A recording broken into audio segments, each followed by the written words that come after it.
जी तो dear students, आप देख रहे हैं टेक कलम अकेडमी। तो आज की वीडियो में हम डिस्कस करेंगे कि स्टूडेंट्स की बीकॉम में और बीए में सप्ली आने की क्या बड़ी वजह है। तो इस वीडियो को शुरू से आखिर तक देखें ताकि आपको मेरी बात समझ आ जाए।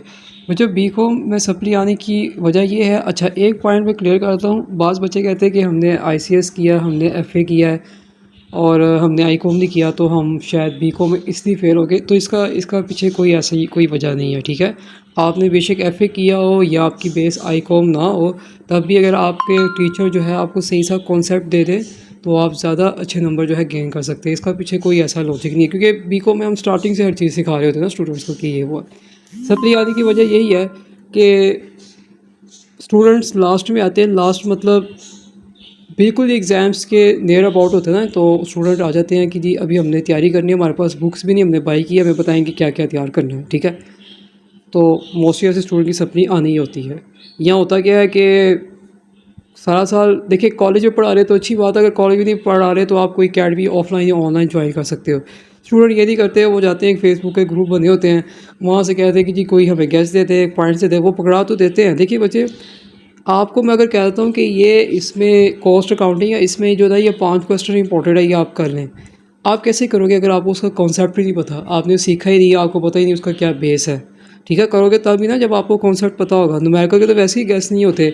और जहाँ तक थ्योरी की बात करें ना, स्टूडेंट उसको भी रटा लगा लेते हैं, कई हद तक कुछ ना कुछ लिख के नंबर ले लेते हैं, लेकिन मोस्टली सब उसमें भी आती हैं थ्योरीज़ में, क्योंकि कुछ थ्योरीज़ में लॉजिक पॉइंट होते हैं जो कि वहाँ पर लिखने होते हैं और उसको अटैम्प्ट करने का तरीका होता है जो हर बच्चे को नहीं पता होता, ठीक है। तो बीकॉम में सप्ली आने की वजह यही बोल रहा है। अगर जो बच्चा स्टार्टिंग से पढ़ रहा है ना, तो वो तो 100% पास होता है।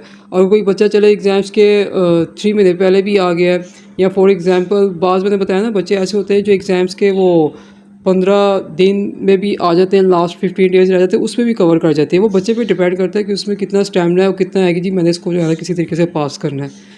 सेम जैसे बीकॉम का हाल है, सेम बीए का है। बीए में स्टूडेंट की सप्ली ज़्यादातर किस में आती है? इंग्लिश में आती है। वो इंग्लिश को वो समझते हैं कि पता नहीं क्या चीज़ है, हम तो अपने से लिख लेंगे और पास हो जाएंगे। जबकि उसमें भी इंग्लिश का लिखने का रूल होता है, तरीके होते हैं। जिस बच्चे की ग्रामर सही होती है वही इसमें से निकलता है, गप्पे नहीं चलती इसमें। तो ये दो बहुत मेन चीज़ें हैं। आप हर बच्चे को पता होता है कि जी मैं कैसा हूँ, कि मैं जल्दी अटैम्प्ट कर सकता हूँ, मैं जल्दी नहीं कर सकता। तो अगर आपको नहीं पता तो आपको मैंने पहले ही स्टूडेंट को कहा हुआ है कि आप बेशक सारे सब्जेक्ट ना पढ़ें, लेकिन जो मेजर सब्जेक्ट होते हैं ना, वो जब आप पेपर दे आते हो ना, उसके बाद आप स्टार्ट कर दिया करें पढ़ने के लिए। क्योंकि थ्योरी की तैयारी मैं स्टूडेंट को करवाता हूँ एग्ज़ाम से जब आने होते हैं ना, उस वक्त मैं टेस्ट के ज़रिए स्टूडेंट को तैयार करवाता हूँ, उनकी स्पीड भी बढ़ा देता हूँ कि स्टूडेंट आराम से वहाँ जाके ना 5 क्वेश्चन अटैम्प्ट कर लेते हैं। लेकिन जो ये मेजर सब्जेक्ट है ना, बीकॉम पार्ट 1 के, पार्ट 2 के और बीए के, जैसे कि इंग्लिश के, इनको मैं कहता हूँ कि आप स्टार्टिंग से पढ़ना स्टार्ट कर दो।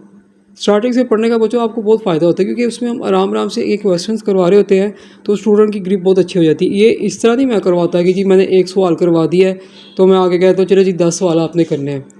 अगर तो दूसरा सवाल बिल्कुल उस जैसा है तो मैं कह देता हूँ कि जी आपने करना है, ठीक है। लेकिन अगर वो उनसे ना हो तो भी मैं करवा देता हूँ, लेकिन मोस्टली जो क्वेश्चन है वो मैं खुद ही सॉल्व करवाता हूँ। क्योंकि देखें, हमने एकेडमी खोली है, अगर बच्चे का सवाल नहीं निकल रहा हो, मैं उसे आगे नहीं करके दिखा रहा, तो फिर मेरा पढ़ाने का कोई फ़ायदा नहीं हुआ। जाहिर सी बात है, बच्चे को कोई फ़ायदा नहीं हो रहा। वो आ किस लिए रहे हैं? की बुक तो सब बच्चों ने रखी होती है, लेकिन की बुक में कॉन्सेप्ट्स नहीं होते।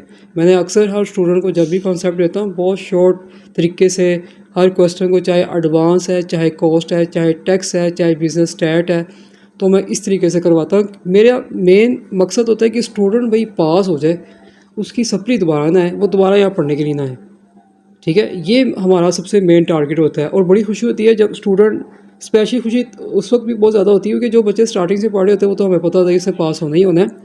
जो बच्चे आते हैं लास्ट में, मैंने बताया ना कि मैंने 15 डेज़ में भी स्टूडेंट्स को तैयारी करवाई है, लेकिन वो वाले बच्चे जो बाकी सीरियस पास कर जाते हैं, वो पास होते हैं, बड़ी खुशी होती है, कम वक्त में तैयारी हो गई है, ज़ाया नहीं हुआ उनका साल। क्योंकि मैं ऐसे, बड़ा अफसोस होता है कि ऐसे स्टूडेंट्स जो 4-4 चांस ज़ाया करके जो है ना, वो फिर पता नहीं कितने साल से जो लटके में बीकॉम में या बीए में उनका कवर ही नहीं हो रहा। एक देखें, आपकी 3 सप्लियाँ आई हैं, आपके लिए हाई अलर्ट है, आप आराम से उसको लाइट ले रहे हो।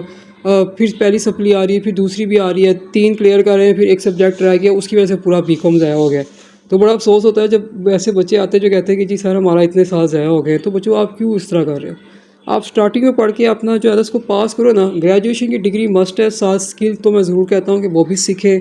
तो अल्हम्दुलिल्लाह जो है कंप्यूटर कोर्स का मैंने स्टार्ट करवाया है। बेसिक तो हर बच्चे को आना चाहिए क्योंकि ये ज़रूरत है, ये आना चाहिए। आप लोगों को टाइम वेस्ट नहीं करना चाहिए। अभी भी काफ़ी बच्चों ने जो है अपना टाइम वेस्ट किया जी, रिज़ल्ट आएगा फिर देखेंगे हम क्या करेंगे। भाई जब रिज़ल्ट आएगा तो देखी जाएगी, होना तो वही है जो आप उधर करके आए हो।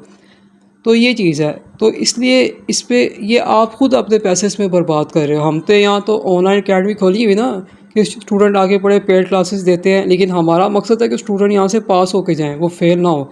आप खुद अपनी फीसें ज़ाया कर रहे हो जी, सप्ली को लटकाए रहते हो और सप्ली की फ़ीसें बढ़ते जाते हो, यहाँ तक कि बीकॉम का चांस और बीए का भी ख़त्म हो जाता है। तो काइंडली ऐसे काम मत कीजिएगा, आपके फ़ायदे की बात हो रही है। इसमें आप अगर ग्रेजुएशन की डिग्री कंप्लीट कर लेते हैं फर्स्ट अटैम्प्ट के साथ, तो इसमें आपका अपना ही फ़ायदा। आपके आगे जो है आप किसी भी पोस्ट के लिए अप्लाई कर सकते हैं। मेन ग्रेजुएशन मस्ट है, आगे वो पढ़ते ही नहीं पढ़ते वो अलग बात है। ग्रेजुएशन मस्ट है, आगे आप फिर जो भी मर्ज़ी आप फील्ड ले सकते हो, लेकिन ये चीज़ याद रखिए। लेकिन अगर आप जो है ना अपनी जो फ़ीसें चाहते हो कि वो वेस्ट ना हो, ज़ाया ना हो, तो मेरा आपको ये सजेशन है कि अपनी तैयारी स्टार्ट कर दें। बच्चों रिज़ल्ट देखिए नवंबर का ये 10 तक तो हो जाना, कल 9 है, उसके बाद 10 है, आहिस्ता-आहिस्ता। मतलब मैंने आपको बताया ना, यहाँ पर डेट 20 की दी जा रही है, वो तो पहले ही बताया कि पीयू की डेट कोई कंफर्म नहीं होती इस लेवल पे। बहुत ज़्यादा से ज़्यादा लेट हुआ तो बच्चों दिसंबर में रिज़ल्ट आपका आना ही आना है। दिसंबर में आपका रिज़ल्ट आना ही आना, पिछली बार में भी आया था, तो इस बार भी इंशाल्लाह आपका आ जाएगा। तो अपनी तैयारी स्टार्ट कर लें, रिज़ल्ट जो भी होगा वो बात की बात है, सप्ली आई है वो बात की बात है, लेकिन अभी अपना काम स्टार्ट कर दीजिएगा, ठीक है। तो ये थी वीडियो। आपको पता है कि मैंने वीडियो तब बनानी होती है जिसमें मैंने कोई पॉइंट बताना होता है। ऐसी कोई वीडियो जो स्टूडेंट को पागल बनाए या स्टूडेंट को बेवकूफ़ बनाए कि जी आज ये हो गया, आज ये निकल गया है, आज वो हो गया, तो ऐसी कोई भी वीडियो हम नहीं बनाते। वीडियो तब बनती है जब इस पे लॉजिक पॉइंट है। तो अल्हम्दुलिल्लाह जो भी स्टूडेंट 1 आ रहा है, 2 आ रहा है, तो हम स्टार्ट करवा रहे हैं। बीएस मैंने कहा था मैं स्टार्ट करवा रहा हूँ, उसका अलावा ऑफर यूनिवर्सिटी का, उसकी किताबें बिल्कुल इकोनॉमिक्स की मास्टर की जैसी है पीयू की। इंशाल्लाह अगर पीयू वाले जो है मास्टर का खोलते हैं, न्यूज़ तो मिल रही है बड़ी, तो आपके साथ ज़रूर शेयर किया जाएगा। तो इसके लिए आप परेशान ना हो, जैसे रिज़ल्ट भी आता है ना वो भी आपके साथ शेयर किया जाएगा। अच्छा, एक स्टूडेंट कह रहे थे कि हमारा जो है ना वो एडमिशन तब होगा बच्चों जब आपका रिज़ल्ट आएगा, ठीक है। तो बाकी अल्लाह ताला से दुआ यही है कि सारे बच्चे पास हो जाएं, सप्ली ना आए, क्योंकि जब सप्ली आती है बहुत ज़्यादा दुख होता है। और बाज़ बच्चे ऐसे हैं जो एक ही किताब को पता नहीं कितनी दफ़ा पढ़ रहे होते हैं, ठीक है। मिलते हैं नेक्स्ट वीडियो के साथ।